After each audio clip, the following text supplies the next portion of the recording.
everyone. I am Berison and Vergara, your Andres Bonifacio champion from last August Buwanang Wika Bayani Lookalike Contest. Today, I stand before you as an independent candidate running for Grade 3 representative. I believe I can help our student leaders in guiding and supporting the younger kids in our school. I may only be 8 years old, but I am eager to learn, be trained, and set as a good example, especially to my classmates and the younger ones. As your Grade 3 representative, my goals are to help maintain the cleanliness in our school, to promote a bully-free environment where everyone feels safe and respected.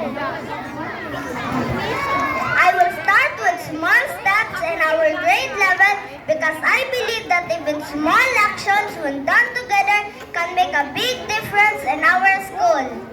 Once again, I am Benestein and Vergara, humbly asking for your support in the upcoming SELG elections as your Grade 3 representative. Thank you, and let's make this school a better place together.